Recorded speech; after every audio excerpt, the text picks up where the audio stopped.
Good morning, everybody. Welcome to TED Talks Ball. We got a special Friday morning edition. It's also a special Behind Enemy Lines edition.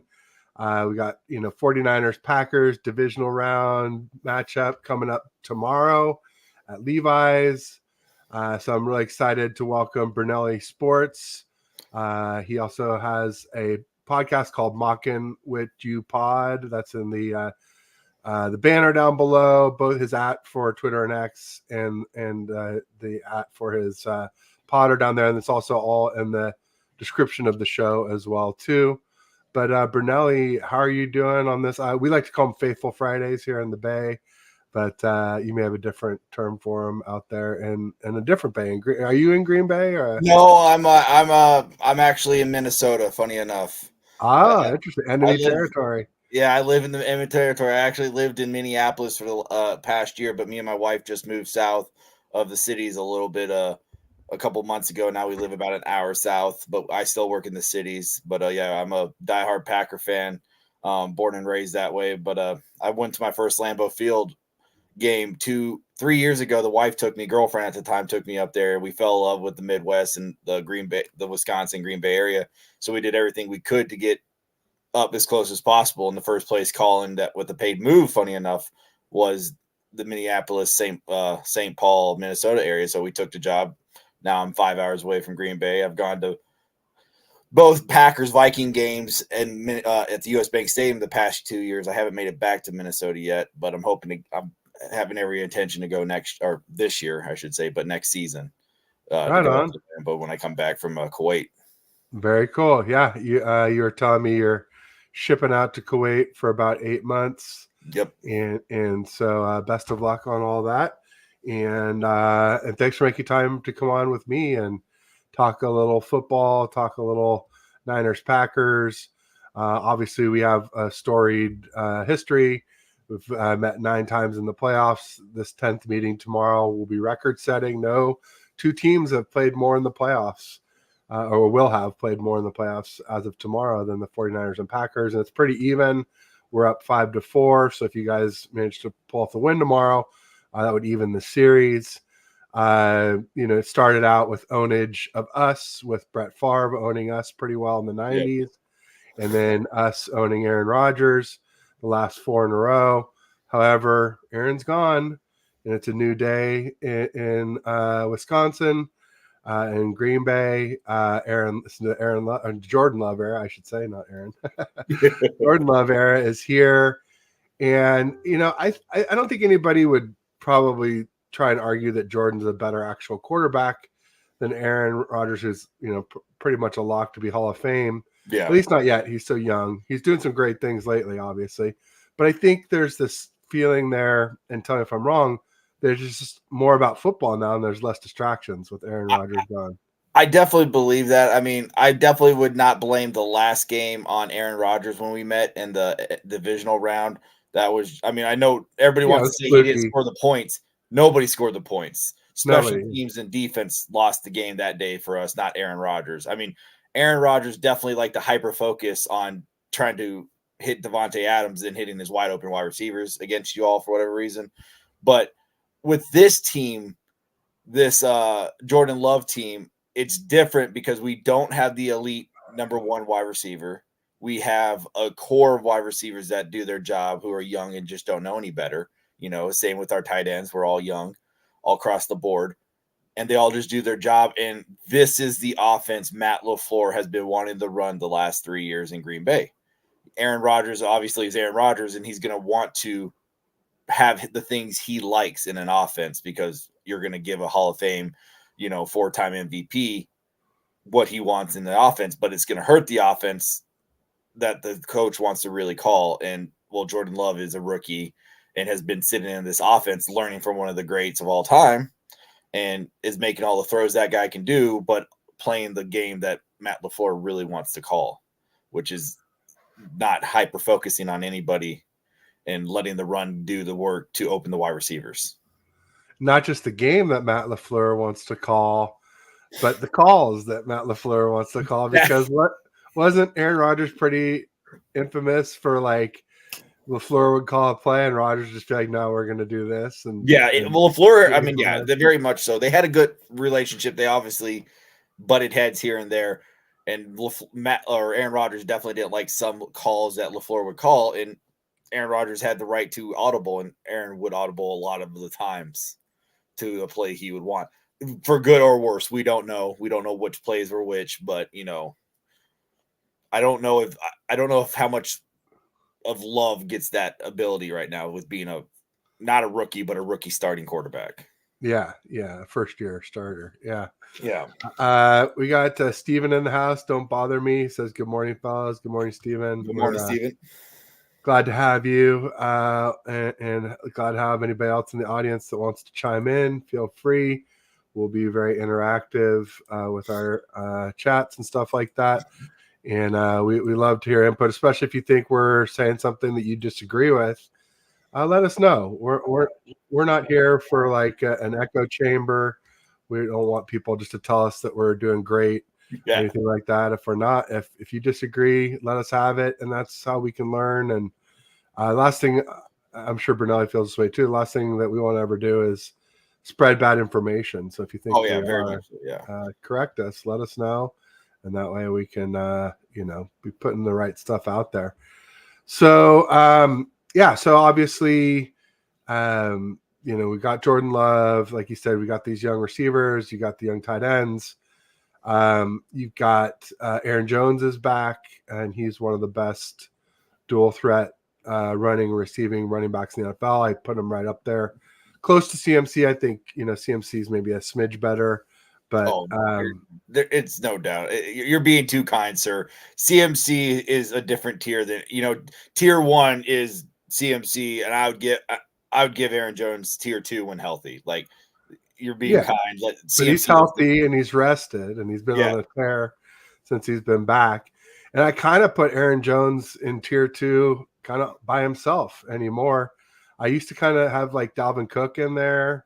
And there's a couple young guys maybe that are coming up. You got ETN is kind of interesting. And A-Chain for the Dolphins. Gibbs for the Lions. Jahmyr Gibbs, but as far as like established guys, I think Aaron Jones is kind of there by himself right now. I mean, who else was there too? Alvin Kamara was there. Yeah, he's kind of fallen off a little bit this year. He had the legal issues and just he's aging out a little bit. It's so funny how these guys like Dalvin Cook just fell off a wall, right? Kamara and Aaron Jones were in the same draft class. Oh, interesting. Yeah, I wanted Kamara. I'm a diehard Tennessee fan. Funny enough, I know I'm Wisconsin for Packers, but I'm a diehard Tennessee fan. So I was screaming at the TV on draft night for the Packers to take Alvin Kamara. I had a first round grade on Kamara. I was like, Kamara's going to be the steal of the draft wherever he goes. And the Saints getting him in the third round, I was like just screaming. And then we took Jones. Jones has been fantastic coming out of UTEP, and I love Jones. But Jones, we've never been so lucky. I mean, he got injured week 1 against the Bears and missed a lot of time because of that hamstring injury, and then he re-injured it and missed more. He's only played in like 8 games this year, but this is the healthiest he's ever been this late in the year, and it's shown the last 3 weeks is that where he's at over 120 yards and multiple touchdowns. And that's going to be, I think it's also been very helpful for this Jordan Love led team is at this late in the year we're able to run the ball to take the pressure off the pass to be able to get those wide receivers wide open on the play action like we did multiple times against the Cowboys. Yeah, it takes attention away from the receivers, and then when there is enough attention to get the receivers covered, they're both great outlets, to get you some positive yards when it looked like everybody was covered. It's a huge benefit to Jordan Love, to Brock Purdy, to have CMC. And it's interesting that Brock Purdy also had in college, he had Breece Hall, who is another one of these dual threat. He's another one of the ones that are maybe starting to get into this conversation, these young guys. When people say, oh, well, Purdy's not a system guy because he did it at Iowa State, I'm like, well, at Iowa State, he had Breece Hall. So, that's kind of the similar type of especially in college, to have somebody that good. I mean, I don't think that Purdy's a system guy per se, just because he throws too many nice intermediate balls through his whole time I've known him. And this year he's added the deep ball completion percentage as a really nice thing. But I can see sort of why some people say that because of us having such elite weapons. I think we have the best group of weapons in football. And so that's always going to be a problem with a player like Purdy because he was not an elite top. He was a Mr. Irrelevant. No, everybody overlooked him. Everybody thought he wasn't anything. So when somebody that late does well, they're going to say that he's not good and he shouldn't be it. Okay, Tom Brady went 199 overall, and he's arguably the best quarterback to ever do it because everybody said he was a system quarterback. I'm not comparing Tom Brady to Brock Purdy, people. I'm just saying the similarities. Everybody, said that, a late round guy can't do it. Here's Brock Purdy. Brock Purdy's doing it. Well, he's because of the weapons. And people saying because he shouldn't be in an MVP candidacy. I'm going to defend you guys here. I think it's stupid that Brock Purdy is not in that conversation more with MVP this year because the talent around him. Okay, Lamar Jackson, the talent around Lamar Jackson, who is the most, mid quarterback this year of the stats when it comes to all quarterback stats that matter besides getting the W's, is going to be the MVP, but Brock Purdy's not in the conversation. I do find that. And same with Jordan Love. Jordan Love's numbers are way better than Lamar, but it's just that Brock Purdy, who cares that he's a late round quarterback? He's proven to be a good quarterback over these last 2 years. And yeah, he struggled, but what quarterback doesn't struggle at some point throughout the year? Look at Patrick Mahomes this year. He struggled mightily this year, and he's arguably the best quarterback in the NFL right now. Yeah, no, I still think Patrick Mahomes is the best. I think he just struggled with only having one elite weapon in Kelsey most of the season. I think Rashee Rice has sort of stepped up, and you've seen Mahomes, look a little bit better since he's had now another weapon to go with Kelsey. And with Lamar, he only had basically Mark Andrews as an elite weapon, and then Mark Andrews was out for a while. I think that's when the MVP stuff, and then obviously he beat Purdy head to head, and Purdy did get into the conversation for a little bit, and I kind of agreed with him not being in the conversation when he wasn't, and then that he should be in the conversation when he was. But my thing always was like CMC is our MVP, man, and like it's sad that I always had CMC above Purdy a little bit. I do too, but the problem is like nobody talks about positional players because CMC and Tyreek are arguably better than any quarterback this year. This is what I said. Yes. And nobody wants to talk about them as the MVP because the MVP is automatically a quarterback position. Yeah, MVQ. MVQ. It's an MVQ. Like at this point, you should make the most valuable quarterback and most valuable player because it's no longer a player position. It is a quarterback-driven award now, even though you have other positional players and defensive positional players who are better years than quarterbacks, but we're not going to give it to them, which is asinine. It is. But so I can see how Lamar's gotten in there. And then obviously, Purdy and Love have better throwing numbers than Lamar, but obviously Lamar as a runner is unmatched. His ability to stop and start, it's like some of the best running backs to ever play.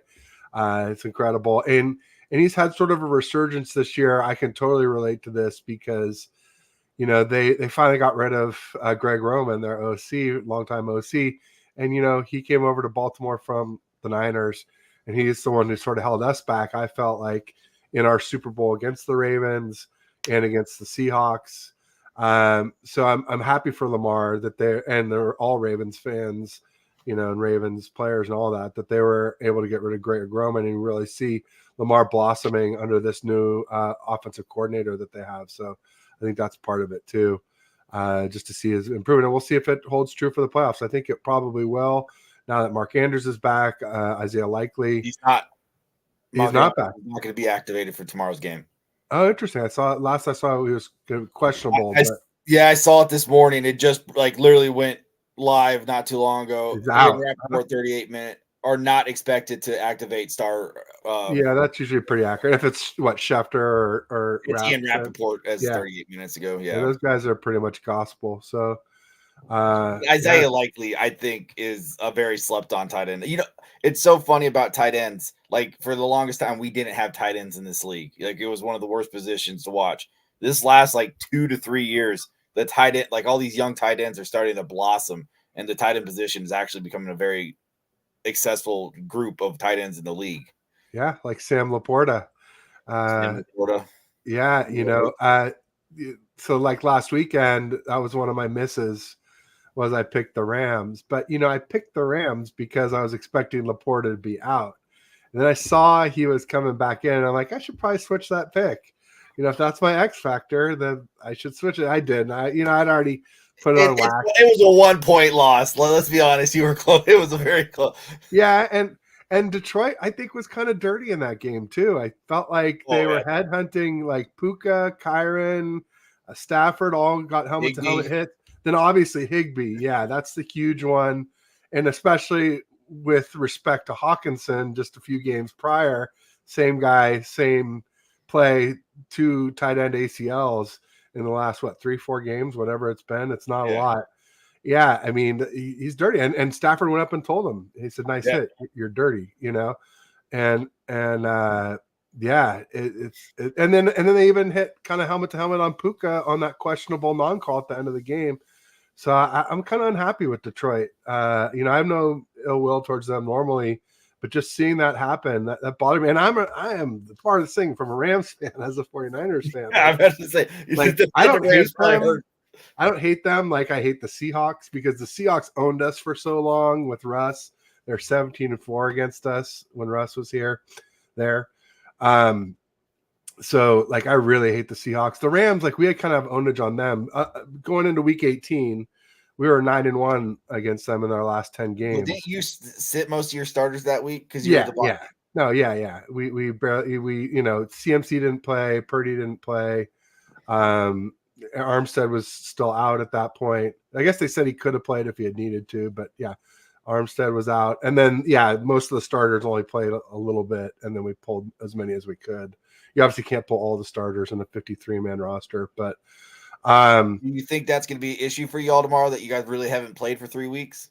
Absolutely. Yeah. They call it rest versus rust. I really don't like that terminology, just because you get the rest from resting. Yeah. So it's not rest versus rest. It's rest versus injury. And that was like the whole thing with Laporta was like, oh, the Vikings, the Lions, played their starters week 18, and then Laporta got hurt. I'm like, oh, this is why you rest your players. And luckily he was back, for the Rams game for them, luckily for them.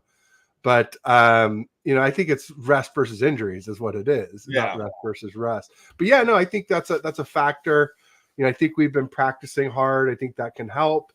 But I would also say, like, as much as I'm worried about us being rusty, I would say if you're as a Packer fan, you should be worried about fatigue after playing like 4 or 5 must-win games in a row. I think that gets fatiguing on your body too. So, what's more important? When will it show up? Like, maybe we'll start slower and finish stronger, and maybe you guys will start stronger and finish slower. I don't know. I mean, I wouldn't be surprised if that happened, I would say. Yeah. I mean, we have just been so injured this year. All of our players have missed so much time. That is a little bit less worry for me than normal years, because like we talked about, Aaron Jones missed a lot of time. Christian Watson's finally off the injury designation, so Christian Watson's going to be 100% go. He's missed so much time this year. Luke Musgraves, our 2nd-round draft pick, tight end. That is a good question. My secondary scares me. I'm not going to lie. I see the question about how I feel about the secondary. I'll answer that here in a second. But like Luke Musgraves, Tucker Kraft, like all of them have missed time. Like all of our wide receivers have missed at least multiple games this year, it feels like, besides Romeo Doubs. I'm not too worried about the fatigue aspect. And again, I think we're so young, we don't know better. I don't think these guys know better. But yeah, my secondary, I mean, we've gone against an elite matchup this year. With bad secondaries all year long. Jair Alexander missed a lot of games. Eric Stokes is a non-factor at this point with injuries. So, I mean, Kerry Valentine, our 7th-round draft pick, has been amazing. Corey Ballantyne, undrafted free agent corner, has been amazing. Jair is back. He's been playing elite. He shut down CeeDee Lamb, when he was against them. So, I'm of course I'm worried because it's not just one. You guys have three, and we have to also worry about CMC coming out of the backfield. And Joe Barry has been better of late, even though he's probably one of the worst defensive coordinators in the league. He's probably saved his job again for another year. He loves putting linebackers on elite weapons, and it's always came back and bite us. So we'll see how that happens this weekend. But Kyle loves that. We line up in 21 personnel and get a linebacker on CMC or juice check, and then we split them out into the slot, and the linebacker's out there in space on an island with no friendlies nearby, and it's a total mismatch on like slants and. But we'll put like Preston Smith on Deebo Samuel. Oh boy, yeah, that's what we do. Oh boy, yeah, you'll have. As I say, Kyle's gonna if he watches enough tape, he's gonna be able to be like, oh, okay, they like to do that in that situation, Joe. We're gonna go ahead and we're gonna, get Deebo in the situation where he's against, a rookie, because like I told you before we went on, Kingsley Ingabare, our third, fourth string edge rusher, tore his ACL and he's out for this game. So we're gonna have to rely on Lucas, the first round pick from Iowa, a little bit more, or Brenton Cox, undrafted free agent out of Florida, who's an edge rusher, to be activated. And that's going to be an advantage for you guys, that you're going to be playing against somebody with less playing time and already a bad position because you got a linebacker against an elite weapon. So I could see Kyle watching tape and noticing that and trying to take advantage of it as much as possible throughout the game. And any updates on Jair Alexander? I know yesterday he didn't practice. I think they're just saying it's more rest right now.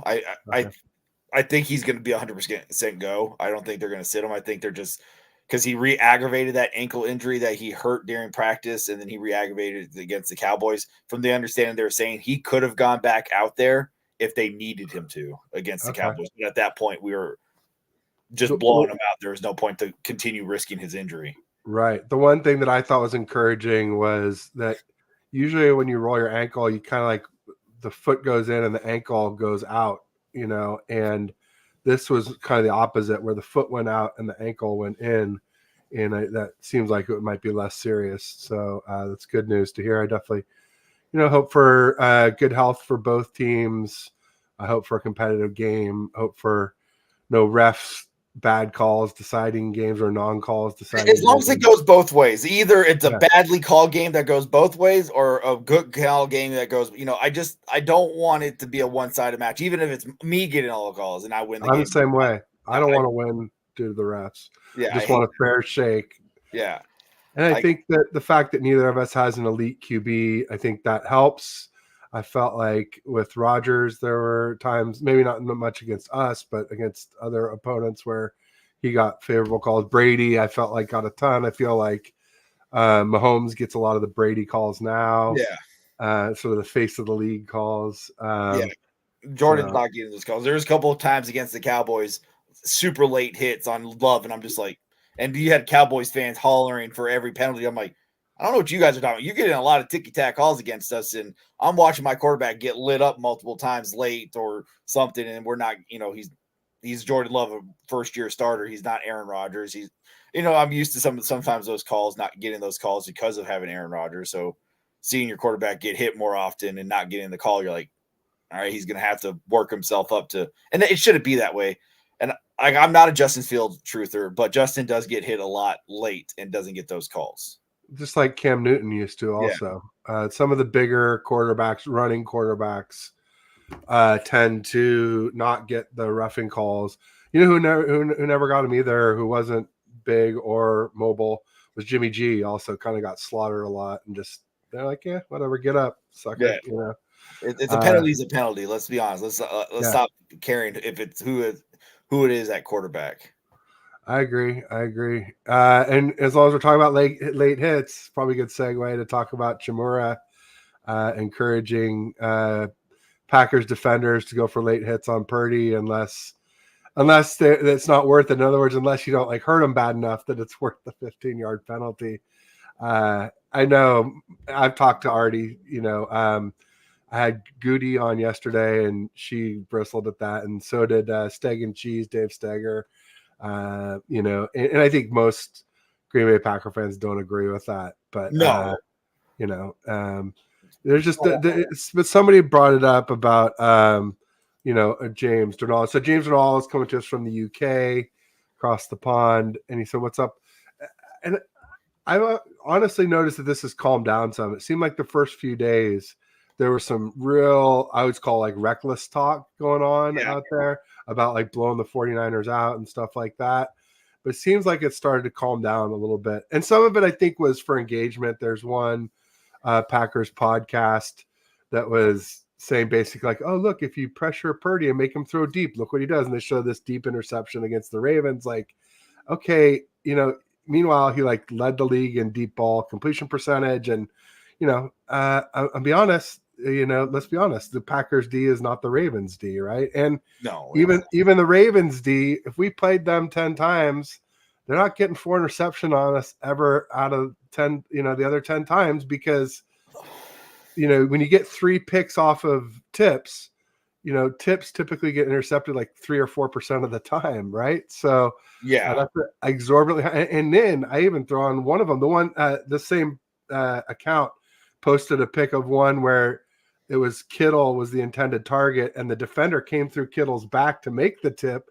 I'm like, by the way, that's uncalled DPI too. Like, you cannot play through the back of a receiver to get the ball as a defender.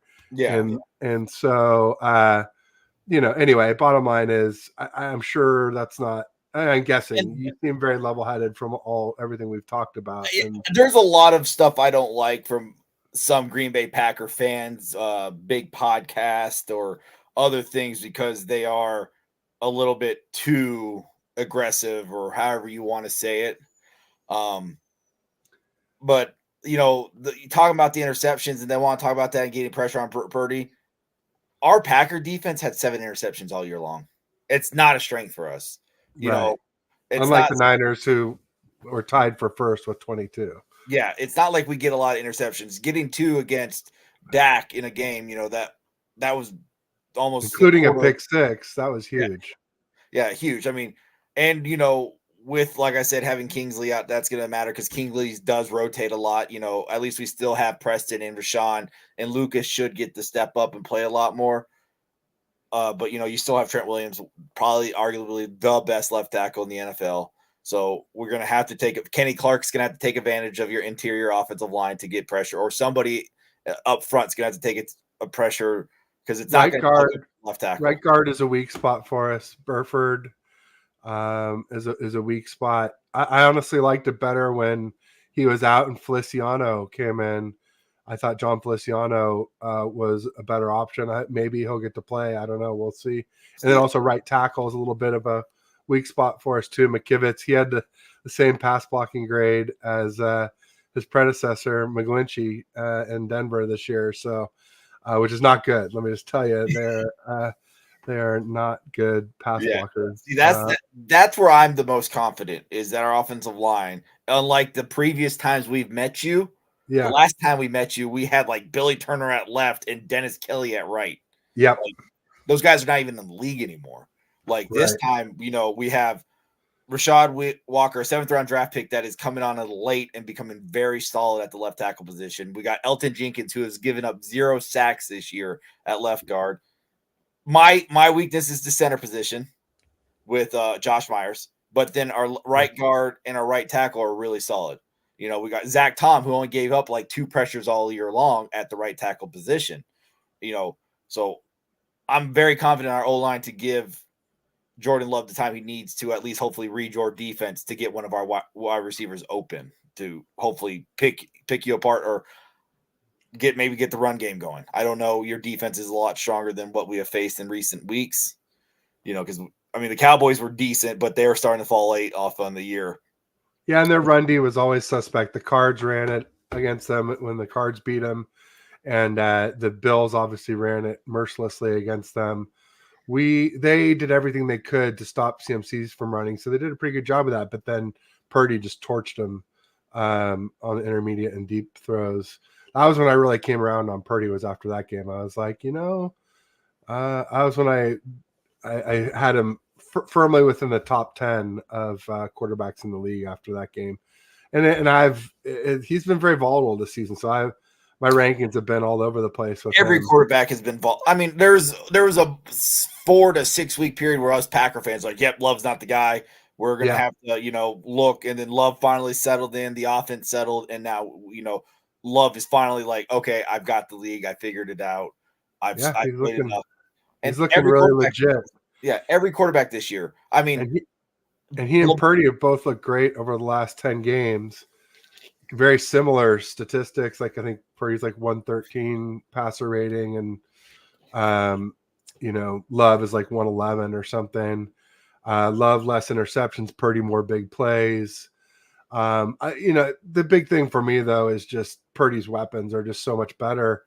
It's really hard for me to compare them. I mean, I hate to say it, but I think Jordan Love is playing better right now. I was screaming the year we took Love. I was screaming for the Packers to trade up to go get Justin Jefferson.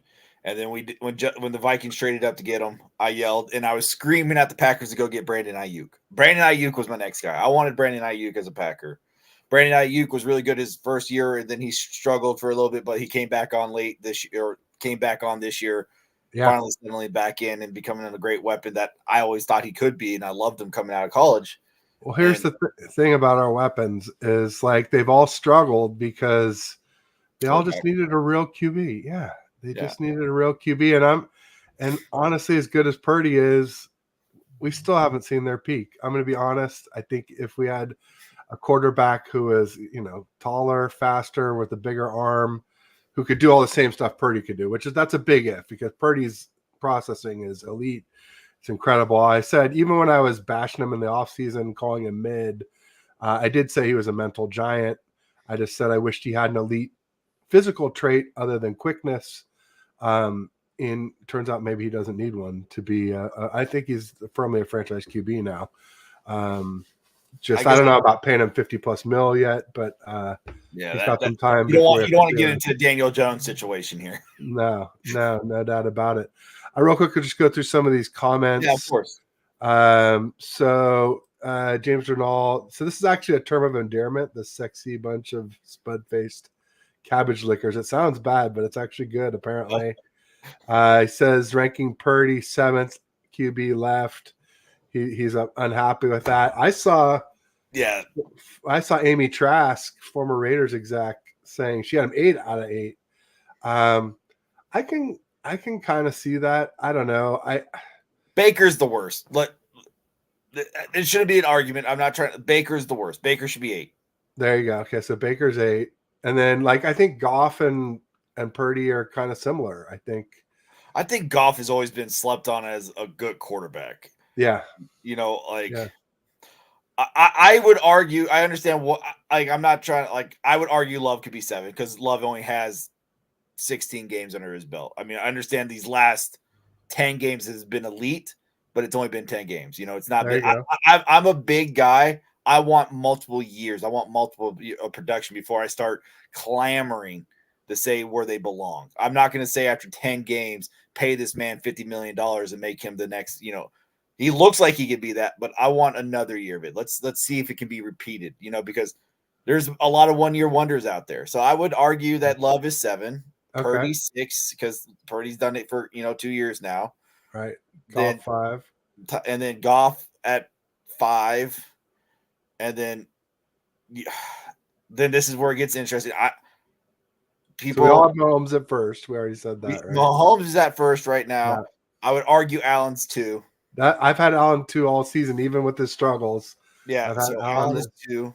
Because I just said Burrow has better weapons, and so that's why if Burrow looked a little better, I thought Josh Allen was actually the better quarterback. Allen's literally had to throw this team on his shoulders. Yeah, with just Stephon Diggs as his only elite weapon. He's got good weapons. I'm not saying they're not bad. I'm not saying they're bad. I'm just saying only really one elite one in Stephon Diggs. Yeah, but Stephon's called it in. Stephon is not even trying anymore, it seems like. I think he's done as a build after this year. Interesting. Because if you just watch him, they don't give him the ball. He's becoming a prima donna Terrell Owens. I think that's how his career is gonna end. He's gonna bounce around a whole bunch of teams, have a good year here, and then I just think people are he's just become that kind of Terrell Owens, bouncing around a lot because of his prima donnas. That is what he reminds me right now. He's not on social like T.O. was, but his on field, off, on the sidelines antics are really bad. But I would put.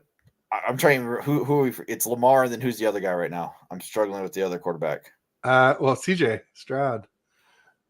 I would put CJ. I would have to like CJ what he's done. Then I would probably move Goff up one more, put CJ behind him, and then Lamar at 3. Just because he's young and 1 year. CJ, and I think it's going to look a lot different at M&T Bank than it looked at NRG Stadium in Houston. I just don't believe in Lamar. I don't think Lamar is the MVP. His stats do not speak MVP. They're very mid. I put it like I actually have a post out there for under the Twitter account of Mocking With You podcast. One person voted for Lamar. It was a unanimous MVP vote. 3% voted Lamar Jackson, 60% voted for Dak Prescott, 20% voted for Josh Allen, 17% voted for Jordan Love. Well, you can't give it unanimous stats proven that's where Lamar is. Lamar did not have that great of a year. Right. And Lamar is 1-3 in the playoffs. Yeah, no, I know that one. But again, I blame Greg Roman for some of that. So we'll see. This is the year to really find out. Now he's got Mark Andrews. Well, I guess not tomorrow. Isaiah Likely, Odell Beckham Jr., Zay Flowers. Yeah. There's the other guy who had a decent year receiving for him. I've always liked Devin. Finally, didn't the guy from Minnesota finally start to show up? Rashad Bateman. There it is. Thank you. Yes. Because, he's this big body guy. We kept thinking he would finally it seems like he started to. So, silly fun guy in the house. He's a Rams fan, but he's pretty cool. He said if he was being honest, he put CMC at number 1. But he said in his opinion, MVP should go to Lamar over Purdy over CMC. Like more like the MVQ type stuff, I think. And then he also chimed in that the Rams sat starters week 18 too, which they did. They sat a lot of starters. And honestly, I'm not sure that the Rams didn't want to go to Jerry's World anyway. And they kind of like teed it up to us. Like if Darnold had just driven down the field and Moody had kicked a game-winning field goal, we would have beat him. But Darnold like coughed the ball up on the last drive of the game. Like, I don't know. I'm like a tinfoil hat guy, the conspiracy stuff all the time with stuff like this. And, in my mind, I'm thinking if the Rams felt that the Cowboys and Lions were equal threats to them, right? They're both like domes, they're both AstroTurf, good O-lines, maybe, over not that great a deal. Anyway, they thought they had equal chance to lose to either team. I think they would have much rather lost to the Cowboys than the Lions because of this whole Goff Stafford narrative. Yeah, I'm disappointed in Lion fans for booing Matthew Stafford. His kids, his wife. Yeah, that's classless. After all he did for them. Yeah. Like that was so and it just proves like when you're finally a winner, like there's some teams that are not used to it for so long and then they finally get to winning and win a game. How they're just ugly winners. And well, the Rams fans have been complaining about the Lions fans. They're like, geez, we thought the Niners fans were toxic. The Lions fans are taking it to a whole new level. And then, what I'm finding when you don't know how I got Lions fans popping up in my mentions. They're like, oh, we're gonna beat you in the NFC Championship. I'm like, oh, go beat the Bucks first. Yeah. Not that I'm picking them to win. I'm picking all the favorites this week. I'm picking us, I'm picking Ravens, I'm picking Lions, I'm picking Bills. But like I have the Texans. I don't trust Lamar. Wow. I guess also Marlon Humphrey is out, so that's a huge loss and I thought that Mark Andrews might be part of like taking some of the sting out of that. But honestly, in a chat yesterday, I was with Goody yesterday, who's obviously a Packers fan, and she was. And we were talking, and this guy Darwin's Raven, who came in with me before the Ravens game on Christmas Eve or Christmas Day, he was saying, I asked him, I was like, so if you had your pick, like you could get back Marlon Humphrey or you could get back Mark Andrews, who would it be? he said I would take Marlon Humphrey over Andrews because they've got Isaiah Likely and they got other tight ends, but they don't have, any corners who are like Marlon. He's their best corner, right? Oh yeah, So, he arguably he's the top 10 corner in the league. Yeah, exactly. So that's a big one. I just feel like though, big difference between like I said, NRG indoors, friendly confines in Houston to outdoors in the cold. I think it's supposed to rain too in Baltimore. And not the CJ Stroud hasn't played in the rain and the cold at Ohio State and all, but there's a big difference. Let's be honest. That, and then the Ravens better in that weather though either. It's not like he has an advantage because he's not any good in that weather either. Okay, fair. But then also it's like Ravens D versus Browns D, and I know Browns D had this great yardage start to the year. They fell off that. Yeah, and they were never a great road D team, which is really weird because the two things they're supposed to travel in the NFL are run game and defense, and Browns defense did not travel to opposing stadiums. So I don't know. I feel like the Ravens, the Browns were great with yards, but the Ravens were great with turnovers, and I think they led the league in sacks. So it's going to be a tougher road, other than the Marlon Humphrey part, against the Ravens in a lot of different ways. But I guess with Mark Andrews being out too, that's a big loss. So it'll be interesting to see. Yeah, it's gonna be a good weekend of football, that's for sure. Like I said, I'm ready. I'm just glad we don't have to wait all weekend. That's always the worst, is when you have to wait all weekend for your game. Yeah, because you can't really enjoy when other teams lose. Like, that was nice about last weekend. We didn't play, but like Cowboys lost, Eagles lost, Rams lost. I was like, wow, this is almost like a win. All my most hated teams are gone. Seahawks never even made the playoffs. They're my most hated. Yeah. It's a really weird feeling going to divisional round with like no teams left that I hate in the NFC. Because I definitely don't hate the Packers. I kind of do from the 90s, but like I said, late Vegas Aaron Rodgers. I hated you guys for a very long time. A very long time did I hate you guys, definitely because you owned us in the playoffs. Yeah. You knocked us out so many times. It got old. So there was that recent rivalry where I hate you. But also, I didn't like you guys in the early 2000s. I really hated you. But since you guys brought on John Lynch and Kyle Shanahan, I've kind of grown to like you guys more. Like everything you have done. It was a change of everything of what. And I think I also I was born and raised around Michigan, so my dad's a Michigan fan. My brother's a Michigan fan. So Harbaugh. How you did Harbaugh dirty after one semi-bad year after winning the Super Bowl. I thought that was crap too. So it was a huge mistake by our owner to back Trent Baalke, who is now the GM in Jacksonville. We should have stuck with Harbaugh and got a new GM, but live and learn. And because Harbaugh never wanted Kaepernick. Wasn't that like Harbaugh didn't like that kind of that was not what his quarterback what he wanted in his quarterback. That I'm not sure about. But that could be true. I mean, it would make some sense. So we got Ryan from No Border Sports in the house. We do a show on Tuesdays called No BS Ted. So he's saying, "What up, everyone?" So James, hit me up on Twitter so I can send you the Discord link. Oh, he's got a Discord channel going. That's cool. So let's say Green Bay offense can consistently put points on the board on 49ers D. Do you think the Packers D can hold back the 49ers offense? That's a good question there, No BS. Honestly, with how our defense is playing right now, I don't know. It's all on what Joe Barry defense shows up. Joe Barry defenses are so notoriously usually horrible. Like he literally has since his job has been on the line since the Tampa Bay Buccaneers game, where the only quarterback a visiting quarterback in Lambeau history had a perfect record or a perfect QBR of 158.3 by Baker Mayfield. Everybody thought he was fired. We all thought that. And then after Carolina, the following week, we made Bryce Young look like the next perennial all-star. We all thought for sure. But since then, he's got away from the zone, more man coverage, more unique blitz packaging. So he's done everything that he should always do with this team, and it's working. So does he continuously do it, or does he try to go back to his old ways? Is going to be the answer. I think if we can put pressure on Purdy, I'm going to give the nod to Love to keep being able to put points up if we're able to run on you guys consistently. If we can put pressure on Purdy, I think like all the guys say, all of our defensive guys says they've watched their tapes. They say if they get pressure on Purdy, Purdy gets inaccurate.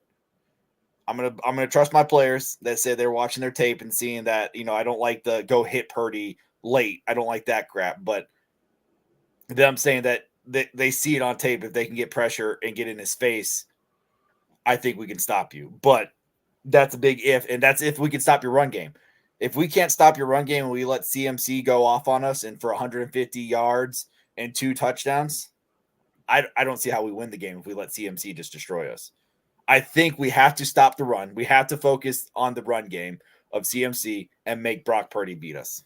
That has to be the game. That has to be our mindset going into this game. There you go. James Charles said he's the best QBR under pressure, though.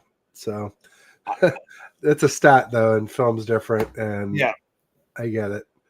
I get what you're saying. I'm just going by what all the players are seeing on stats or stats. Like I know Jordan Love is up there under pressure too. So I don't know. I like our edge over your edge. I think we have better pass rush. I feel like I like Preston and Rashawn over what you guys have going. I mean, I like Bosa over almost anyone, but yeah, Chase Young. We've always done well against Bosa. Like, I don't ever remember Bosa being a factor in any game in the recent memory of beating us. I remember Josh Nijman stuffing Nick Bosa in a game. Well, I mean, it's no Josh Nijman. I don't know about that. I'm just saying, there was a regular season game. I'm talking about playoffs. Playoffs. Okay. I was in a regular season game where he sacked Aaron Rodgers and he fumbled the ball. We got the ball right on the goal line. I don't know if we scored a TD or not, but we scored a field goal at least. Yeah. I mean, yeah, you have Nick, but I'm talking about our depth on our line. No. I mean, Chase Young is overrated. Yes. Cleveland Farrell's out. Randy Gregory's just. You guys have all these odd and end pieces that throw on the highly drafted guys that never really did it. But this is what Chris Kasarik, our D-line coach, does. He's a reclamation guy. I mean, it worked with some of the guys. Obviously, Charles Amenahu came from here. Ebukam at least got a contract after he left here. The biggest one was the Raider before Cleveland Farrell, and I'm blanking on his name, who went to the Jags. LSU guy. Arden Key? Arden Key, yeah. Yeah, we really resurrected his career. I think he got 7 or 8 sacks for us in 2021. And we used him in a unique way of having him rush in a NASCAR package from a NASCAR DT role. Yeah, I wish we had a package. We don't. Yeah. So, but yeah, no, I would probably rather have Rashawn Gary and Preston Smith over Bosa and. I mean, Bosa is obviously again probably he's the best of the bunch, but like you said, the depth. And then if you had an Igbare, but then it's interesting. The other name you mentioned one guy and then another guy who's more of an outside linebacker. Brenton Cox from Florida. Yes, Cox. Somebody mentioned him in our chat yesterday as as an unknown, guy who might make an active. I think for 2 games too this year. He's been on the 53, but he's never been active besides 2 games. And then obviously we have our first round high draft capital, Luca Van Ness, but he's more hands in the dirt type of guy. I mean, he does stand up and do some stuff from standing, but we'd like him more on the ground, so we'll be interested.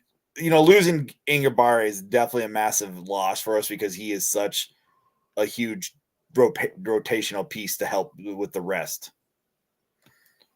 With all the players. All right. No, that's not true.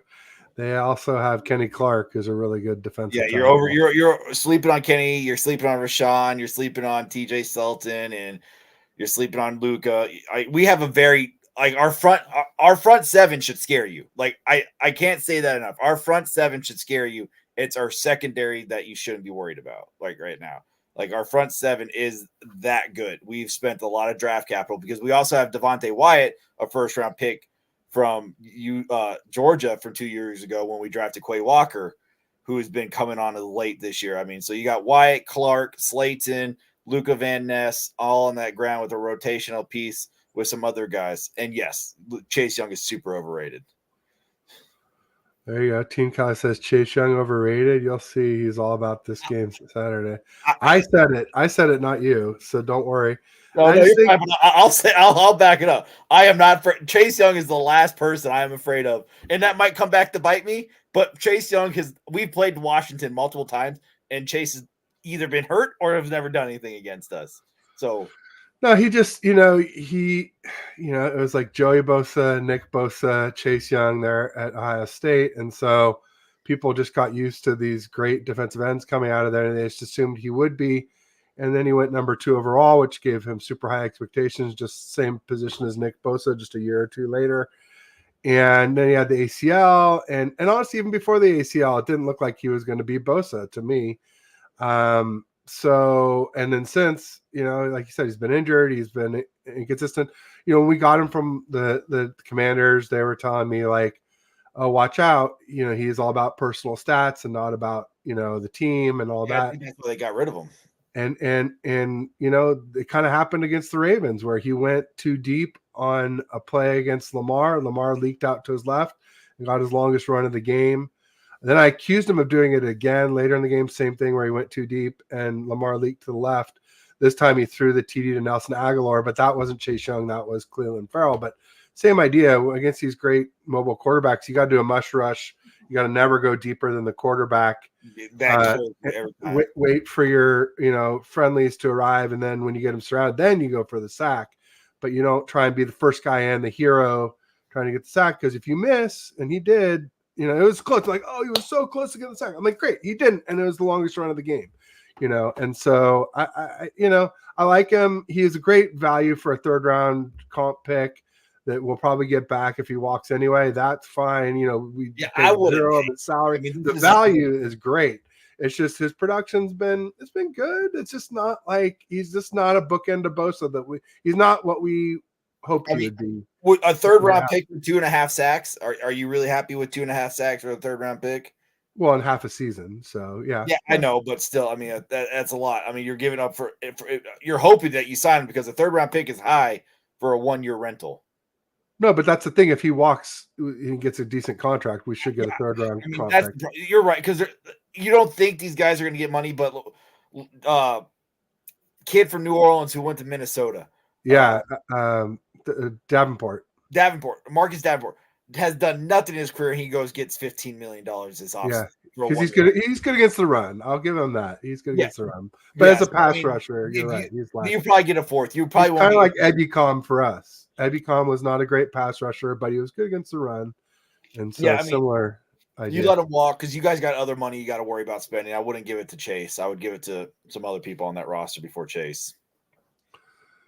Team Cali's asking if Beal is activated. Robert Beal is our rookie out of Georgia. He's a speed rusher. Yeah, he's looked good in the last couple times we saw him in limited play. So that could be an X factor for us. But we'll see. James says, man, not worried about the D-line, I'm assuming. Yeah. We shall see, especially with the front 4. Yeah, I mean, definitely getting Armstead back is a huge boost. Yeah, our run defense has suffered without him. But I will say, like, about our defensive tackles, they're kind of like half tackles. Armstead is really good against the run, and Hargrave is really good pass rushing, and neither one is really great at the other. And I keep forgetting they're not bad. They're just not. Yeah, we have 2 rookies who've been fantastic for us this year: Carl Brooks and Wooden.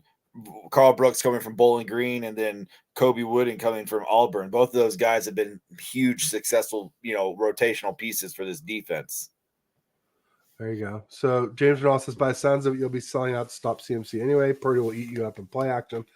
That's our hope. And that's here's the thing though. Like, this is what we need to happen. We need to establish an early lead because the 49ers we're a front running team. Like, we are not a pocket passing, come from behind team.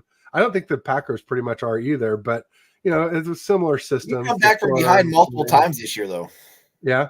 Yeah, we could come back. That was the problem. Like first and second, like the first half was not our for the longest time was not our comfort. We would struggle, and then the second half we would be down by 2-3 scores, come back and win the game. So be able to come back, I'm comfortable if we have to. If that happens, I would never feel like, unless it's a Cowboy situation where we just go up 5 touchdowns really quickly. I'm like, okay, then yeah, we're probably screwed because that's a lot to come back. No, yeah, I just think if the Packers go up on us like they did on the Cowboys, which I think is unlikely, but if they do, I think we're hosed. Also, and if it's a pitched game back and forth all game long, I like the Packers as well too, because we've really only won games by like 10 points or more this season, which is great that we did that. We blew a lot of teams out, but I don't think we'll blow the Packers out. And I just I don't like our odds in a back and forth game either, especially with Moody, our kicker. But it sounds like you guys have equal concerns with Carlson. So. I am so I do not rely. I'll trade you Moody for Carlson any day of the week. Wow. Carlson has missed like 7 extra points in a row in a game. Like he's missed at least, and then he is garbage from 40 plus. Like if it's not 39 less, he is garbage. So for him to rely on him to have to kick long field goals to put us to win the game, tie the game, I have little to no faith that he could do it. There you go. First game back after being out a while was a really good game for that player. That would be Armstead for us. I agree with that. Yeah, a healthy Armstead is not good for our front line, but definitely if you put him over our center, that's going to be a worry of mine. We're going to have to double team him because, like I said, Josh Myers is not the answer for us at our center position. He's been a little bit better as of late, but he still is our biggest weak spot on our O-line. And we do a rotational. So we rotate our left tackles and we rotate our right guard. Those two guys don't start the whole game. So depending on the drive, what we're wanting to do, where we're at in the game, either John Runyon will start or Sean Ryan will start at the right guard position. Sean Ryan's a great run blocker. John Ryan's more of the pass blocker, but Sean is getting better at the pass. And then at left tackle, I was talking up Rasheed Walker, but Josh Nyman, who's been a fantastic, should be a starting left tackle somewhere in the league. He is a free agent this year. We can't control him anymore because we've had him unrestricted for the last couple. He's going to probably walk and get a left tackle position and get highly touted and paid this offseason. I'm going to hate losing him, but we rotate. So again, that's another positive, that we have such depth at our line that we can rotate these guys, and all of these guys can almost move across the line and play almost any position. You know what? We love our versatility on our O-line. You know who else does that is the Ravens. Did a lot of rotating of their O-line this year. Both their tackles were rotating prior to our game Christmas Day, so that's interesting. You don't hear about that very often. We did a little bit last year at right guard with Burford and Daniel Brunskill. But I would like to see us do it now with Burford and John Feliciano, or just put John Feliciano in to start and let Burford. I know during the draft of last year, a lot of people loved that John Feliciano out of UCLA, and I forgot you guys got him. So I know a lot of people thought he was going to be a future, perennial all-pro left guard for some team out there. Yeah, I mean, he's versatile, and obviously played for the Bills, played for the Giants, but yeah, he's been good for us. He's been better than Burford, and so I would really love to see him start tomorrow, but we'll see what happens. So you said, who did Green Bay come back against? The New Orleans Saints. We were losing to the New Orleans Saints. It came back in the fourth quarter and beat the New Orleans Saints early in the year.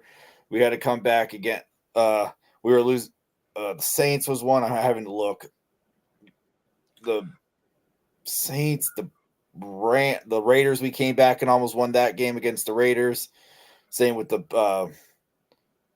Broncos. The Broncos went up on us and we scored 17 points. We didn't even score in the first half, and we were losing 9, and they scored again and put it to 16-0, and we came back and they kicked the last second field goal to win that game.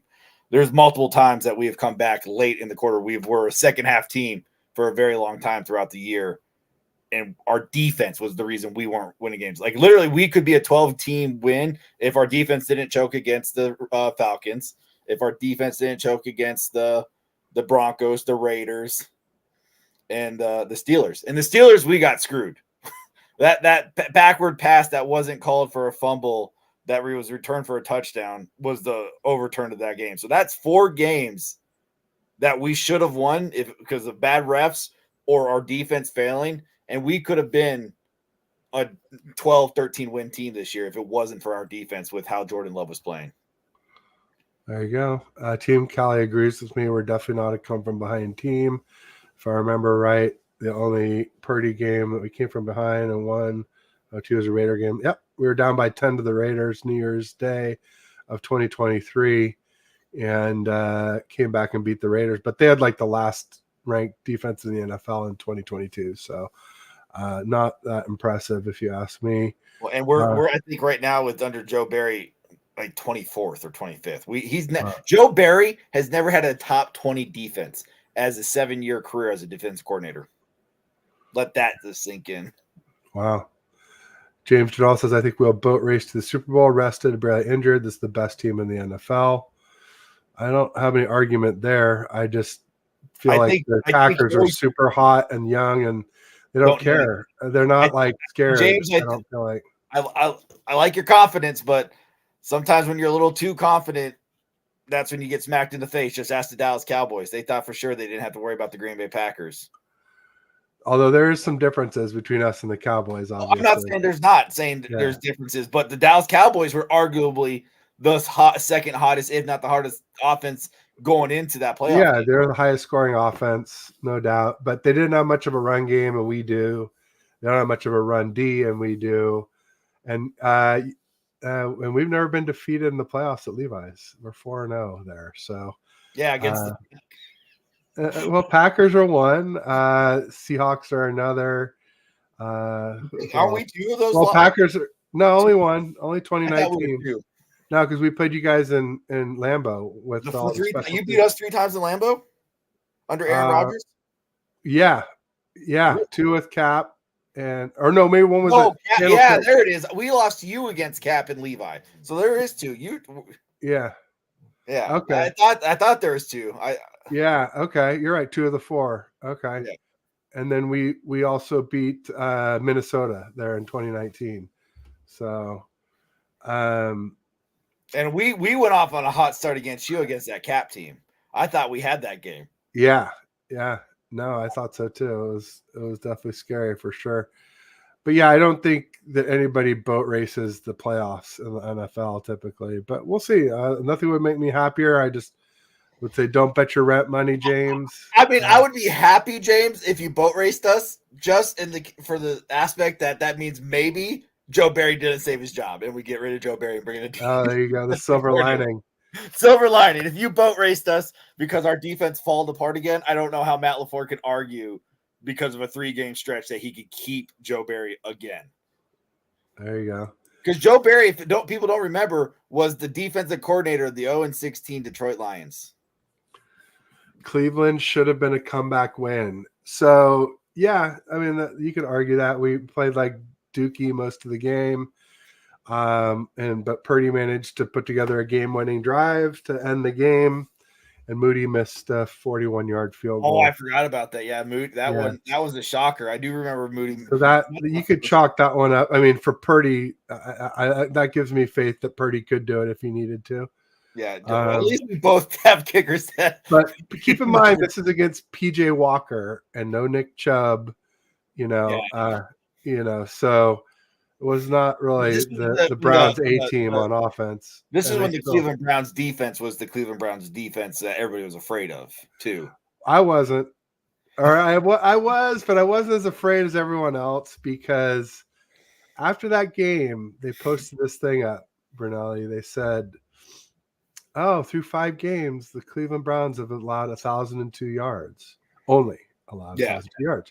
This is historic. This is the lowest total through 5 games of an NFL season since the 1971 Colts did it. And I said, that's great. Congratulations. But, you guys might be a little overrated. And they're like, what? You're great, but overrated? They can't be great. I'm like, well, yeah, because the Bengals are 32nd in yards gained, and the Steelers are 30th. Yeah. And the Titans are 26th. And the Niners were missing Trent Williams, CMC, and Debo. Trent gutted it out and played on one foot, but he probably should have left that game. He missed the next 3 or 4 games after that game. And so, I'm like, maybe it's not quite as impressive as the stats look. I always say stats can be deceiving, right? Yeah, numbers can lie, people. Numbers can lie. Well, yeah, there's that saying, like there's lies, there's damn lies, and then there's statistics, like even worse than damn lies, because a lot of times you can turn them. Anyway, so then I got all this beef with all these Cleveland Browns fans, and they're all mad at me and popping up receipts and stuff like that. And then, of course, here you are, like, where's those I had to pop up the receipts when they lost to a rookie QB and a rookie coach. I'm like, I think I was right. I don't think this is a historic team. They did have one historic thing. They were historically low on yards allowed since another historic defense, the LOB defense. And that's the thing I was talking about too. I was like, historic defenses, man, that's like 85 Bears. That's like 2,000 Ravens. It's like 2002 Bucks. It's like, these are historic LOB, historic defenses. Like, I don't feel like this. I've watched all these, I'm 53 years old. I've seen these guys live. I don't feel like this, I don't get the same feeling from this Browns defense. I'm sorry, guys. It's just, they're good, but they're great even, but they're not historic. And most Browns fans I talked to were like, yeah, you're right. They're not historic. Yeah. And they weren't. I mean, they were starting off hot, but they didn't have those pieces like that made you think that they were historic, like they have Garrett. That's really about it, There you go. And Randy's right. We came back against the Rams week 2. We were down quite a bit before the half. And right before the half, we scored a TD to get to maybe a TD down at halftime, or maybe it's a little. I should look it up. I'm scrolling over you right now. You said the Rams. It was like a last second TD that we scored, like on a sneak or something. And was it? I'm guessing last year though, because this year No, this is week 2 of 2023, and we were definitely losing it, but it wasn't like a second half comeback. I think that's why it gets ignored. It was tied 17-17 at the half, so we were down, and then you 17. Guys were winning 20-17 going into the fourth quarter. We were down 17-10 with like a second left in the first half. And here's the thing: the Rams were getting the kickoff in the second half. I always, count that as like a few points, like 3 or 4 points. How teams defer so they can get that ball in the second half. It just sucks to go into halftime down 7, knowing that the other team's gonna get the ball coming out of the second half. And so, you say that too. That's where the Packers have been of late. They don't defer anymore. They like receiving. We like getting the ball to start the game because we've been very successful. Yeah, we because Matt LaFleur and Jordan could just that first 15 scripts that score go down and drive. We have, it's been a thing with us. We have been not deferring the last like 4 or 5 games, and we have scored on every opening drive. There you go. Randy says thanks to Oliver's defense. Yeah, we had this nickel corner, Isaiah Oliver, who was terrible. And we still have him. Yeah, Colorado. Same with Akella Witherspoon, another one of our failed 3rd-round picks. Somebody, one of your counterparts was talking about Packers failed 3rd-round picks. I'm like, sheesh. We've blown every 3rd-round pick under Kyle, not named Fred Warner. Our 3rd-round pick, Owen Burke's good. Yeah, we do like Owen Burks a lot. So yeah, we drafted him in the 3rd. We traded up back into the 3rd to take Owen Burks. Oh man. So Isaiah Oliver was like burnt toast. Like if the guy got one step on him, he was never going to make it up. And teams were just relentlessly picking on him. So we finally benched him. We moved Lenore from the boundary to the nickel, and we put Ambry Thomas in at boundary. And that's worked out really well for us so far. Only thing is Ambry Thomas just had hand surgery, so he's going to be first game back from that. It's just a couple. He missed only like a game or 2. Or maybe no games. It might have happened in the Rams game. Might have happened in the Commanders game. I don't think it happened in the Ravens game. Anyway, bottom line is when when we got Chase Young, we started winning again. We had lost 3 in a row. We were 5-0, 0-3, and then a bunch of wins till the Ravens, whatever that was. And obviously we ended up 12-5. A lot of people were like, "Oh, look at this big difference that Chase Young made." And I'm like, actually, I think the bigger difference was benching Oliver and putting Lenore in. And not only that, not just personnel wise of putting different people on the field, but we had been playing this sort of like quasi prevent defense where our corners were off ball and we put them up press, and it made a huge difference. And also the Packers defense this year, Joe Barry loves off ball and it just on 3rd down and 1. Yeah, we would be 10 yards off the field, and it's like off the wide receiver, and it's like they just have to step, throw the ball, and it was an easy 4 yards for a first down. You're just but like, you didn't get beat deep, Bernelli. Yeah, but we would let them just drive down the field and score a touchdown because we. I know. If you're patient, you could pick us apart. That's what people were doing. Yeah. So yeah, and then the other thing that happened at the same time, there's like 4 of these factors. Another one was Wilkes came down from the booth to be on the field, and that helped. And the players have all talked about how that's helped. So Chase Young certainly has helped our defense. I wouldn't say that he hasn't, but I said at the time, and I still say, sitting Oliver and putting our guys up in press man, I think are bigger. Chase Young maybe next, and then Wilkes down from the booth. I put 4th on that. If I was stack ranking their importance of those moves, I felt like that was a big one. But Ambry Thomas coming back from hand surgery, that's a concern for me. So Eric Armstead's foot, he has plantar fasciitis. That will come back when, who knows? Hopefully not during this game, hopefully not during this season. But that's a concern. Moody's foot, that's a concern. Ambry Thomas's hand, that's a concern. Burford, right guard, a concern. And McKivitz, right tackle, are all concerns for me for the 49ers. I was trying to look because I can't remember if AJ Dillon's going to be back for this game for us. Didn't look like it. Yeah, because AJ's been hasn't been, and that's been that's why Aaron's been feasting too, because we haven't had somebody to back him up, because our Patrick Taylor and Emmanuel Wilson, both undrafted free agent running backs that we've had, besides Emmanuel's first year with us. Patrick Taylor's been with us for 3 years now. Like, AJ's the only other decent running back we have, and he's hurt his shoulder and he's been missing games, and it would definitely be nice to have AJ back for this week if we could get him. But I think the last I saw was he was questionable, and I was trying to look to see Robert Dominski or what he was saying, because he posts the injuries every day. It says, yeah, Kingsley's out. Obviously, I knew that. Questionable. So he's back. He was doubtful last week, so he's questionable this week. So there's a good chance. Hopefully there's a chance that AJ can be back, because he's always helpful with the short yards, and he's actually a decent pass catching. We've got him more involved in the pass catching. Quadzilla and the Quad Fathers. Yeah, Quadzilla. Quads. Yeah. Randy Elite Daytona, and he calls himself that because he was one of the first to call Purdy Elite. I still have not called Purdy Elite, but I think he's real close. I said he's played elite. I just hesitate to call him an elite QB, like you said, Tully Seymour. It's sort of I got love. Like, everybody's already trying to say he loves elite. I'm like, he did it for 10 games, y'all. Like, let's pump the brakes. Let's not put too much pressure on these guys. Let's see it more often before we start crowning all these guys these things before they're ever those. Like I said, a lot of 1-year wonders out there. I was a Jordan Love hater. I did not like Jordan. I was pounding the table. There's receipts out there you could pull up that we should have traded Jordan Love. I thought he was a failed experiment. Blah blah blah. He's done. I'll admit when I'm wrong. Jordan has proven everything. Definitely against the Cowboys. Some of those throws he made against those Cowboys, you're just like, hey Aaron, hey Brett, what's up? Long time no see. Nice throws there.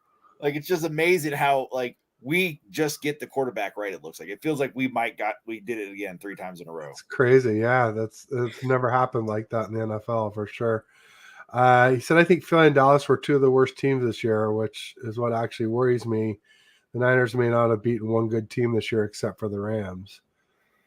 I don't know if I'd go that far. I just think that there's very few elite teams in the NFL, and there's a lot of teams that are like good or pretty good, very good, but not elite or great.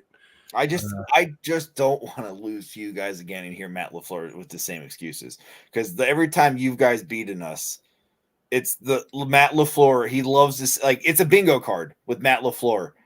Outcoached, outclassed, outplayed. All like it's lands on me. It's like, good God, Matt. Like, what can we do to beat what Frank Joe Barry came in and beat some okay teams? No one too good.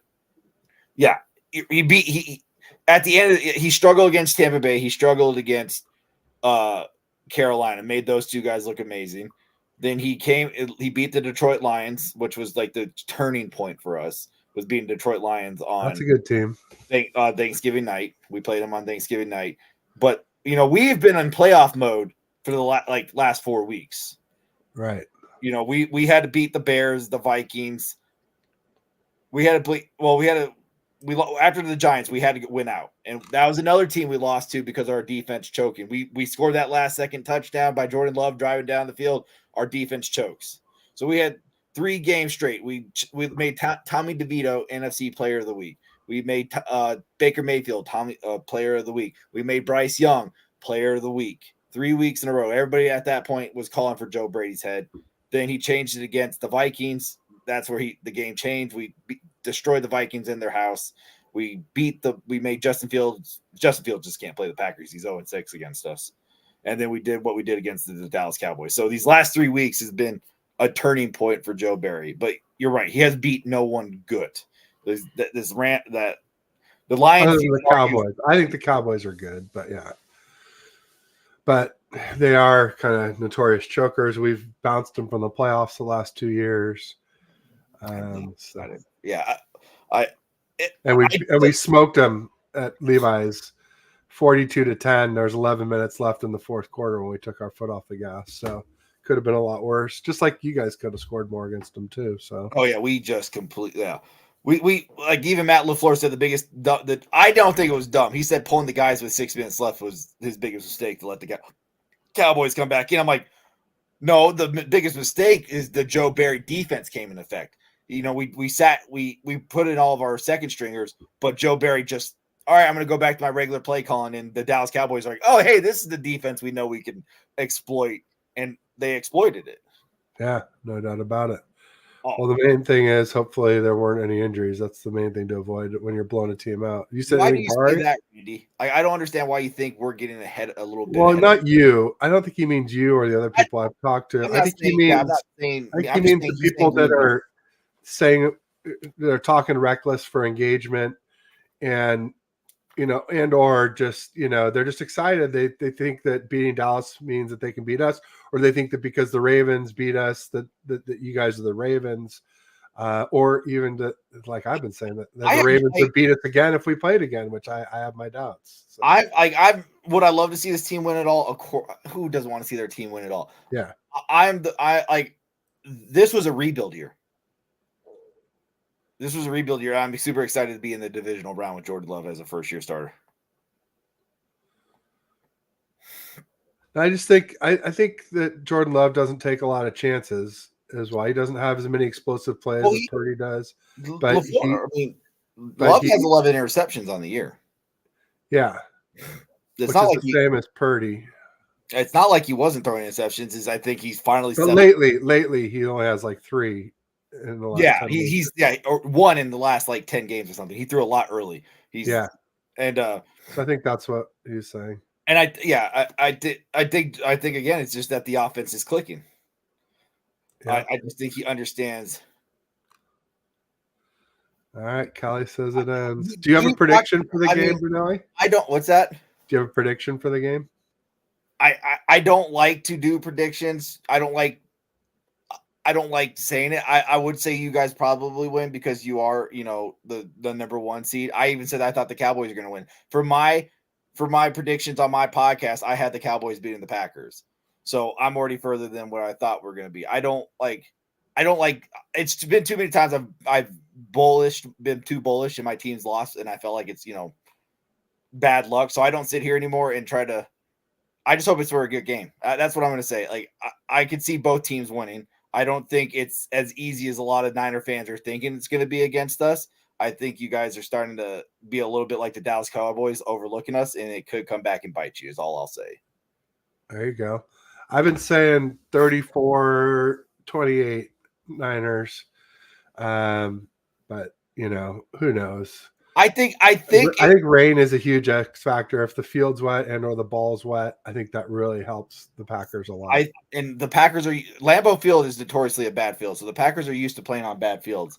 I just think it's either going to be blowout by one or the other team. I could see it being a blowout for both teams. I could see it becoming a back and forth game, and whoever has the ball at the last possession. There you go. Randy was correcting me, said no, Oliver won the Rams game with the pick and a huge tackle as well. Okay, so I guess he had one good game. Yeah, but the rest of the games he got. That's torched. Like my Kevin King. Like, you know, Kevin King for the Packers for the longest time. I will swear to this day, Kevin King is the reason we lost to the Tampa Bay Buccaneers and Tom Brady in Lambeau Field. Kevin King lost us the game. He let Scotty Miller burn him right before the end of the half for that big 50-something yard touchdown pass. Oh man, that was a brutal game. There were some anyway, I thought there were some bad calls in that game too. Oh yeah, don't get me pass interference that led to an interception that led to the Scotty Miller touchdown. That was a 10 to 14 point swing because the Packers were driving and would have put us in field goal range if they called that pass interference on Allen Lazard. That was a pick that made the touchdown. That was a huge swing, and if that didn't happen, we win the game because we lost by less than the possession. Is that where you could see their jerseys were like being pulled back? I think I took stills. There were two of them, I think. Yes. Yeah. So I remember we're screaming at and you're just like, you got to be kidding me. Yeah, that was because I really didn't want either team to win, but I think I hate Brady more than Rodgers. So, yeah, that's interesting. Yeah, I definitely recall that. So Kenny was saying that AJ has been in the league for like 20 years. AJ Dillon has? I don't think so. AJ Dillon has been in the league for 3 years. This is his 4th year. Yeah, I was gonna say it seemed like he's saying hi, says have a good Friday. You too, Kenny. Maybe you meant a different AJ. Maybe AJ Hawk. AJ Hawk's been around for a minute. Yeah. You guys haven't had a break since the week 6 bye, is that right? That is correct. We haven't had a break since that long. But like Brunelli said, they kind of had a rolling bye with a lot of their players being injured and getting time off. It kind of acted and we had like a later bye. What was it? We had another semi bye because we played a Thursday night football game, and then we didn't have to play again until that following Monday. So we had that super longer weekend because we played a Thursday night football game. So then we were off that weekend, and then we played Monday night football. So there was another. Later in the year, we had a longer stretch, a longer bye, like half bye or whatever you want to call it. Yeah. Cowboys similar to Dolphins. I can see that a little bit. Neither one was good against winning teams this year. Yeah, very true. I'd say Cowboys defense is a little better than Dolphins D, but I don't know. Cowboys defense was really hot and cold. Yeah, what are your predictions for the other game? You said you got Texans over the Ravens. So straight up, right? Not Texans and points. You're saying I have Texans straight up. I don't think they're going to win. Okay. I have Buffalo beating Kansas City. I don't think I'm curious on see how Patrick does. Patrick has his winning record because he's never had to play on the road in the playoffs. Yeah. I'm going to go with Josh Allen. I think. Yeah, me too. And then I have the Lions. Yeah. I'm not happy with the Lions fans. I'm not. If you win again and you act like you are, I'm 100% against you. Yeah.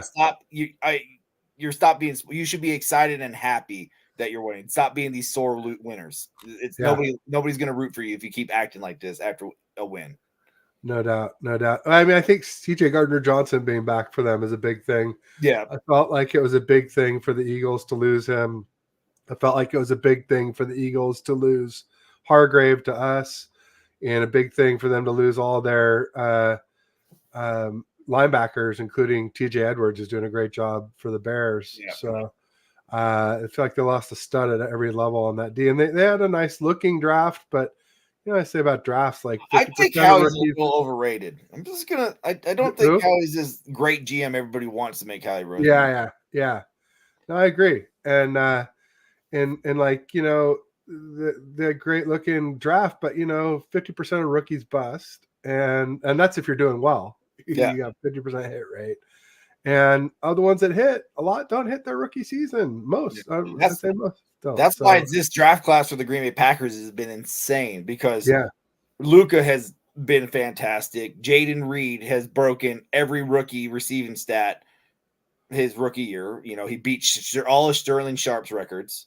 Oh, Green Bay. I was going to say not Puka's, though. Yeah, no. I'm talking about Green Bay. I'm sorry. I should have been more specific. That's fine. Luke Musgrave's been a fantastic tight end for us. Tucker Kraft has broken the third-round curse for us for third-round picks. Cody Wooden and Carl Brooks, late-round guys, have been fantastic for us. Kerry Valentine, a seventh-round draft pick, has been very above. I'm not going to say elite, but he's been playing amazing as a corner from that late of the season. This draft class has been the only miss I would say is Anders Carlson, because Carlson has just been. I'm forgetting Dontavian Wicks, another receiver that we drafted who has been having a hell of a year. Yeah, no doubt. No, your rookies have been really good. Ours have been pretty bad. We had Moody. Jair Brown did well filling in for Hufanga for first couple or 3 games, but then the last couple before he got injured. Never a Jair Brown safety. And safety was a huge need for the Packers. So I was studying the safeties, and I was never a huge Jair. He's a lot like Hufanga. He's ball hawk. He's good blitzer, big hitter, not necessarily a great tackler, not necessarily a great coverage guy. Yeah, those are the things that scared me, was his coverage, because he got burnt. He got beat deep a lot in college. Yeah, and then he was a poor tackler. But that whole Penn State secondary was, because that was the huge thing about Joey Porter Jr. coming out of college. Dude couldn't tackle, and the dude dropped interception after interception. Yeah. We made a mistake in that 20. That was the home opener, or not home opener, but the opener in Detroit against the Lions. Took the starters out. The Lions came back. LOL called, put the starters back in the game. The Packers put the starters back in the game against the Cowboys because they got a little too close. They're like, we might want to make sure we can put this game put the bed. There you go. We got the man cave in the house. This is Big Mike. He and I do Thursday shows on Thursdays yesterday called Faithful Dogs. Like I'm 49 Faithful. He's he's a Browns fan. So I'm sorry. So dog pounds. Yeah, no, they lost, but he's good. We're still doing shows. I told him, I'm like, hey, I'm not one of those people who thinks because your team lost, all of a sudden your football takes don't count anymore. Yeah. Like I kind of do that to people on the timeline when I don't want to argue with them anymore. Yeah. But I don't think it's fair. And I think that if you have a good football mind, you have a good football mind, whether your team's in or out. Agreed. Yeah. But he says we shall see, going to be close 49ers in the end. I would have to kind of tend to agree that if it rains happens, I could see that. If the Niners win, I do believe you don't cover. I'll say that. I don't think you cover. I didn't have us covering even if it was dry. So yeah, if it's wet, even less so. And who knows? Brett Favre in bad weather was a fun quarterback to watch. I'm not sure if you remember, but Oliver also forced that fumble in the Cleveland game. They're calling you out on your Oliver takes, but no, Randy just he was way earlier to crown Purdy. Like I said, I still haven't crowned Purdy as elite, and he's an Oliver guy. That's some 2 things that we disagree on, and that's fine. It's okay to disagree. I welcome dissenting opinions. The only elite quarterbacks in the NFL right now is Patrick Mahomes, Josh Allen. I would have put Joe. I mean, I still like Burrow. Burrow. His calf started healing well. What about a healthy Rodgers? Say he comes back 100%. He's still elite, right? You can't take it away. He will always be. It's not his fault. I would have loved to see what the Jets done if he did tear his ACL in 52 seconds. Me too. I think those are the 3. I don't think Lamar's an elite quarterback. He's on the fringe for me, but he's not an elite quarterback. Yeah, Lamar's on the fringe for me, as is like CJ Stroud. I think is already in that conversation. Love could be soon. Yeah, I mean, there's a lot of guys that are the tier 2. I forget the guy who does the mountain thing on ESPN. He has the mountain. Oh God, Nick Wright. Yeah. I hate it, but I like the aspect of what he's talking about. You know, you need to have the tier system. Yeah. Patrick Mahomes is by himself. But he's got like Purdy like down at 12th or something, and like undrafted rookies. Yeah. I mean, it was a bad list. I just like the idea. Like, I honestly think the king of the mountain is Patrick Mahomes. I do too. And then you got Josh Allen, Joe Burrow fighting at 2, 3. And then I had Herbert up there, but he's kind of dropped off. I think Herbert's overrated. Yeah. Well, I mean, I'm starting I didn't like him coming out. He's been better than I thought he was, but he hasn't done enough to prove to me that he is elite. What has he done? It's like I always said, he's got all these reasons why he doesn't win, but eventually, like if you just never win all this time, it gets harder and harder. You make your weapons around you better. Yeah. You make the team around you better. Yeah, absolutely. Shaw show's here. This is Anshul Shah. He has his own show as well, so make sure you check him out. Kenny says not to make excuses. Haha, disparity obstacle season amazing. Niners and Ravens both earned 3 weeks rest. Yeah. All I know is the Packers have been with Aaron Rodgers has been up there a lot. You have a good weekend there, Randy. Thank you. The Packers, and I just know Aaron Rodgers said he would never do it again. The one time one of the times we were the 1 seeds, and we let the Giants come in and destroy us at home. Players hate it. Like, it's more of a coach fan thing. A lot of players don't like all that extra rest. It is a thing. You don't play for 3 weeks. You are going to be rusty. You're going to be slower. You're going to be a little off, and it takes a little bit to get back into it. And I mean, a lot of one teams have won because of resting. Don't get me wrong. I'm not trying to say you shouldn't rest your players. I'm just saying sometimes it does come back and bite you. The Packers included. I can't tell you how many times because of injuries. And Aaron Rodgers is 2 bad plays away from being in the 3 NFL or Super Bowls. You have Brandon Bostic's onside kick fumble that lost us that game to go to the NFC Championship or the Super Bowl, and then you have you guys in the block punt that would have led us to the Super Bowl. Yeah, that was brutal. No doubt about it. Kevin King. So, I mean. Yeah, I hear you 100%. Kenny says, Ted, what are you going to do all off season? It's a good question. Last off season, there was lots to talk about with Trey Lance and Brock Purdy and the QB competition that never was. But, there's draft. It just seems like the football cycle, there's always something to talk about. At least there was last season. I did tons of shows last off season. Not quite as many as during the season, but enough to stay busy. So I imagine I'll keep streaming, Kenny, as long as there's stuff to talk about. I also am a Bay Area sports fan. I cover the Warriors sometimes too, although they are not giving me much to be happy about right now. We'll see what happens. Maybe they can turn it around, getting Draymond back. But like Dre has been one of my favorite players for a long time, but I'm kind of over him now. It's too much. It's too much me, old. Too much look at me. I'm going to retire, all this stuff. It's just like, dude, just shut up and play. Sorry. I mean, I'm tired of it. I'm over his shtick. So maybe he can win me back over. I don't know. We'll see. But yeah, we'll see, Kenny. I'm sure. And maybe I'll do less shows this offseason. I have a feeling, obviously, with Purdy being established as a starter, there's going to be a lot less to talk about compared to last year when he was injured and, in the surgery and the timeline. He's going to get a shot at being the starter. Oh, yeah. And I thought Trey Lance had the best camp. And I'm not the only one who said that, by the way, either. There were quite a few other people who were at camp with me. I never said that I thought that Purdy, shouldn't be starter week 1. I just thought that there should be a competition to see where they stack up because we really never saw Trey Lance with CMC and we barely saw him with Kittle. And those guys are huge advantages to have those 2 players, one of the best blocking and catching tight ends in football, the best blocking and catching tight end in football, and, arguably the best running back in football as well, too.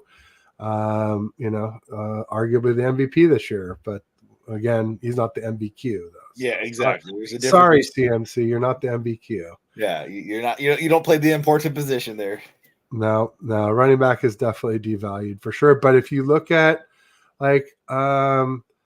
I don't know, it's interesting to see like a lot of the top teams now do have a top tight end, right? I mean, if you look at not necessarily the Packers, but we've got Kittle, we got Laporta for the Lions.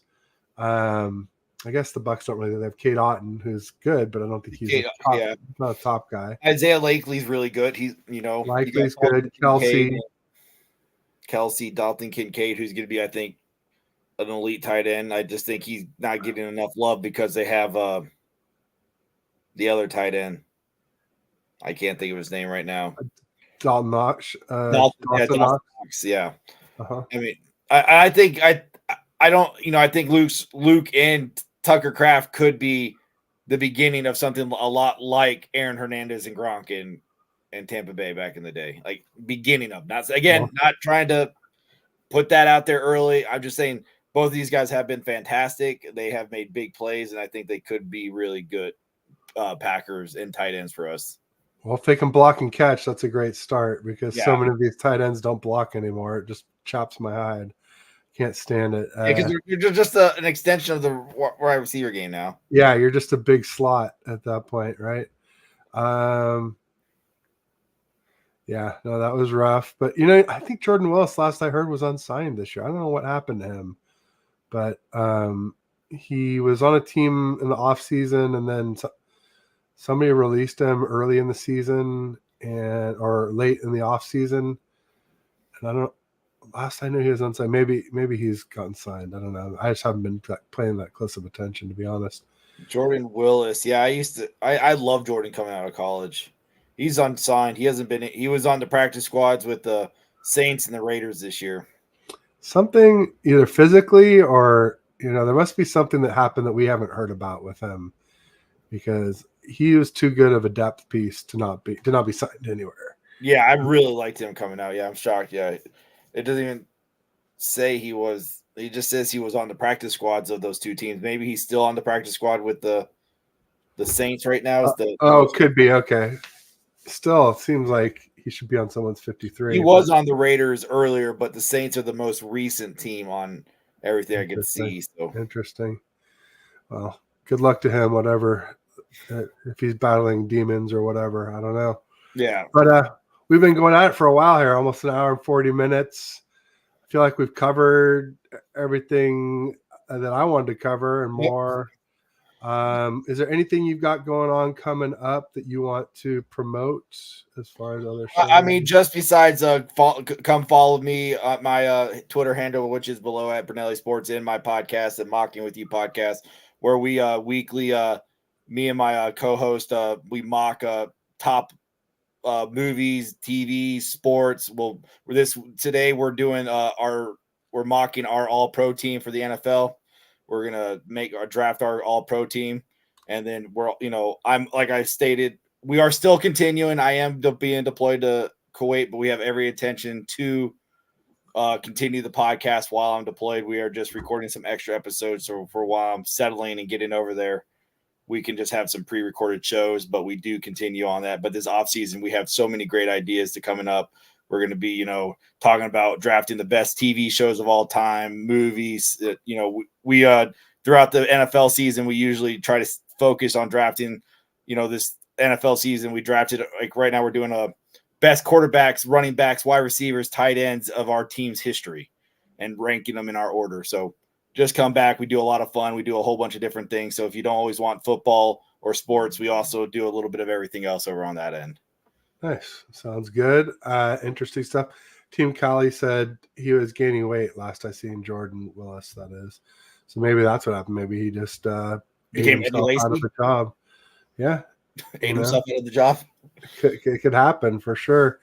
Cool. I normally do a show on Fridays at 3 with Bashar. We do Ballin' with Bash and Ted on a regular basis.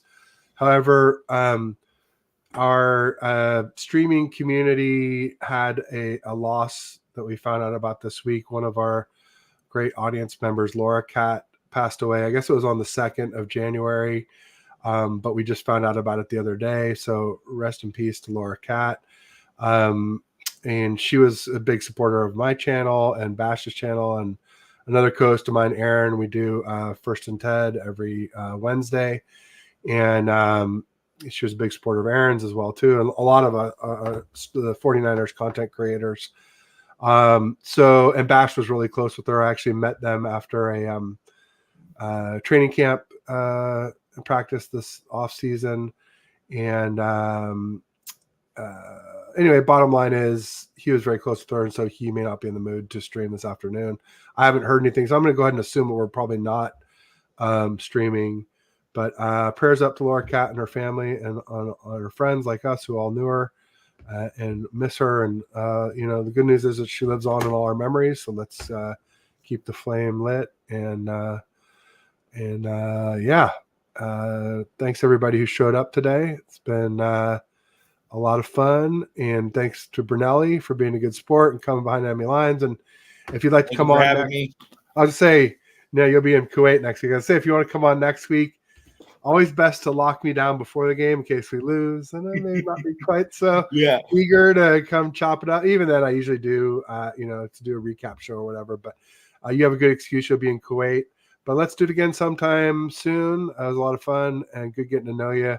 And best of luck. Like I said, we can't root for each other's teams, but we can root for, no injuries, no bad refs, a good game. A good game, yep. And good news for the Packers fans is even if you guys don't end up winning, you have a bright future. Kind of house money. Yeah, you guys weren't even supposed to be here in the first place. And if we end up losing, it's gonna be like Jesus, one of the bigger chokes. I wouldn't say of all time, but of recent memory for sure. So everybody has the number 1 seeds locked into the playoff or the Super Bowl. Nobody thinks the Niners and the Ravens can be beat right now. I'm excited to see this weekend. That's all I can say. I think the Ravens can. I think we could, but you guys, I just don't think they do. I wouldn't bet my rent money, is what I say. And not that I rent anyway, but it's just a saying I use out on the timeline. But yeah, again, thanks, Brunelli. I'll say peace and go Niners. You want to give us a go Pack go? Go Pack go. I hope the best for us. There you go. Thanks, everybody. Thank you.